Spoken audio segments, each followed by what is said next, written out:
What a day. It is New Year's Eve, the frost is just burning off, it's a beautiful day, and it's time for that video. The pattern I'm going to share with you today is massive, and it will change everything. And I know every YouTube video says this will change everything, but this is a higher order pattern. If you can get this right, so many things are going to fall into line. And put another way, if you don't get this right, if you don't have this movement in your swing, you are going to be playing whack-a-mole with your golf swing, fixing this, fixing that, fixing something over there forever. So let me start explaining that idea of the higher order pattern. Your body likes to learn in big picture. If I asked you to jump, you would jump like this. Everybody I've ever worked with can jump. And when we jump, there's a triple extension, there's a motion of the knees, the hips, the foot and ankle, all propel ourselves in a beautifully coordinated fashion. Everybody does. And I think what happens a lot in the golf industry is we don't teach the pattern, we teach the bits of the pattern. So it would be like learning to jump by telling somebody to bend their knees and then sort of push their hips forwards and at the same time kind of tilt the ankle and push off the ball of the foot. And we would end up with all kinds of herky-jerky, uncoordinated movements and a really frustrating learning experience. If you ask somebody to jump, give them a little bit of practice, they can coordinate that motion. And this is what we're going to talk about today. We're going to talk about a higher order pattern. Remember, your brain does not like to be micromanaged. It does not learn movement that way. We need to get the big picture. And the big picture that most of us have in our mind of the golf swing is one of rotation. And when I say rotation, I mean like this. So this kind of looks like a golf swing. Turn back, turn through, and most of us have probably learnt with that drill.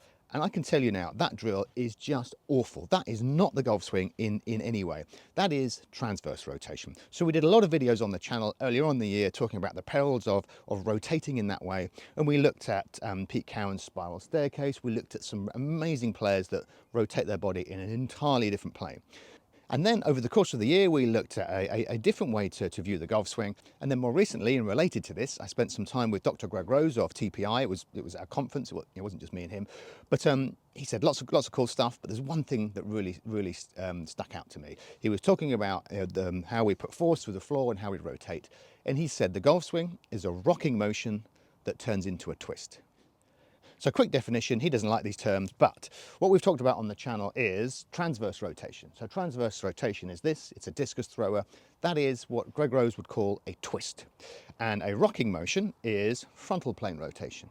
And there's been a few videos over the channel around frontal plane rotation. He would call that rock and roll. So rock and roll and twisting.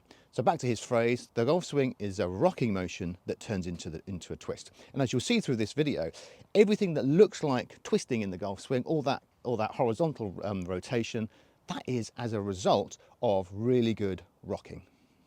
So here are some of those amazing swings that have a very clear frontal plane rotation.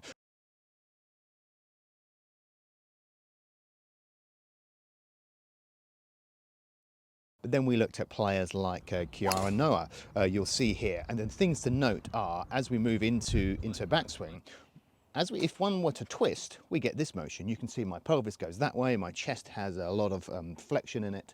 Whereas if we look at her swing, we would see that the right side has a lot of length to it.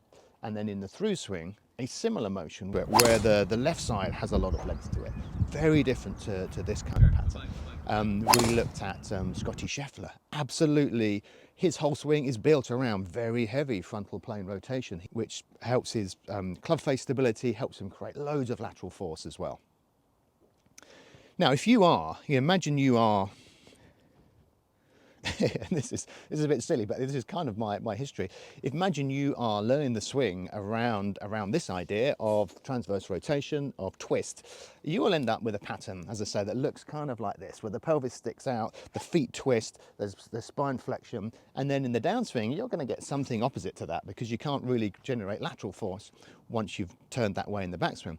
And then there's a whole kind of pathway of fixing bits. And I've had, over the years, I've worked with, loosely speaking, but I've had lessons with tour coaches, national coaches, and they've said to me things like, oh, look how your knee looks.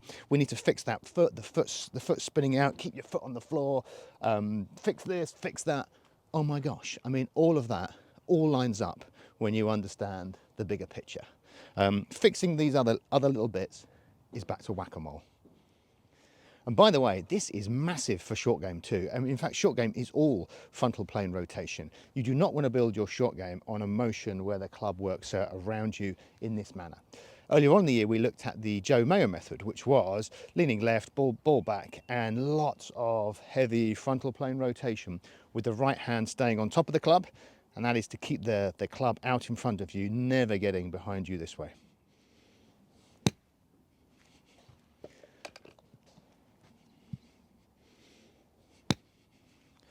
So if you think of short game as rocking while keeping your right hand on top of the club, you won't go far wrong.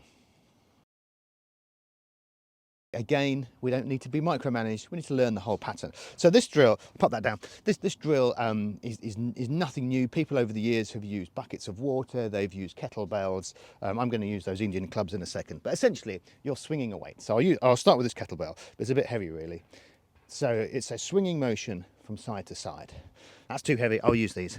But essentially, imagine you're sort of swinging a weight, maybe a bucket of water, and we start forwards, and we just swing down the line. And that's really key. I mean, once you get in your mind any ideas of swinging it around and behind you, you're into twisting. We don't want to be into twisting. Think down the line. So I'm going to swing it down the line that way. I'm going to shift my mass. So I'm going to move my body weight very, very subtly, just a couple of inches. And I'm going to swing that way. Shift my weight, swing this way. And you can see here, as I swing my arms up and down the line, with a little bit of weight shift, so it's body weight, arms, body, arms, body, arms, and as I'm doing that, the body is moving into this kind of pattern, and definitely not that pattern.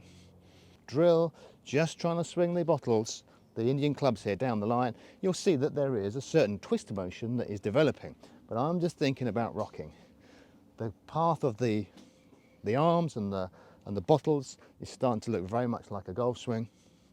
My right hip is pushed back and behind me. That's our twist, but I certainly didn't try and twist this way. And in the through swing, I use my front leg, and it pushes my left hip back behind me. All the while, I'm just thinking, rocking and shifting the weight. And having done that, I put the weight down and just try and use the weight of your arms. When you swing into the through swing, if you've got that rocking motion, you can feel how your arms want to swing sort of down the line and up and over your head. If you're twisting, well, you know, you can see which way that's going. The arms are going that way. That is not good. So I'm using that rocking motion to propel my arms up, down the line and up. And I can feel straight away that is a very different connection to the floor. My feet are pushing, my knees and hips are working completely differently to one which is dominated by the heavy twist. So having done the drill, I would invite you then just to hit a few half wedges initially, just trying to get that sense of the body moving this way. So again, using our arms, and what you're looking for, what you're searching for if you like, is that sense of, as we shift our weight onto the right side, this lengthening of the right side, we shift onto the left side, and we get that lengthening this way. You wouldn't get that if you were twisting.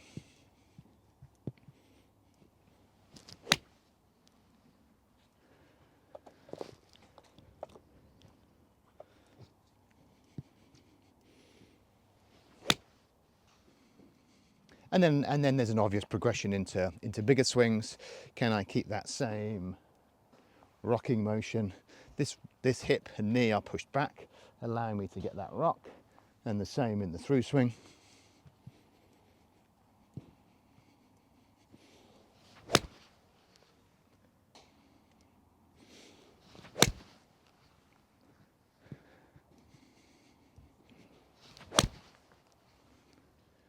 And the crazy thing is the more I work on feeling that rocking motion, when I look at my swings on video, I'm always filming my swing, there is more twist, or what looks like more twist, more rotation in that plane than I've ever had previously.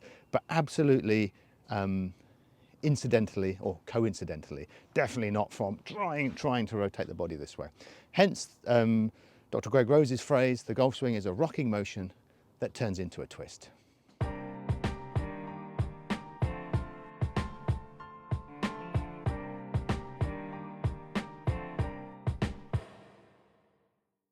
And before I see you next time, next year, thank you for all your support over 2025. I'll put a link below to the Scotty Scheffler video so we can see how he uses that rocking motion. And above all, keep practicing, keep exploring, and good luck. Play well.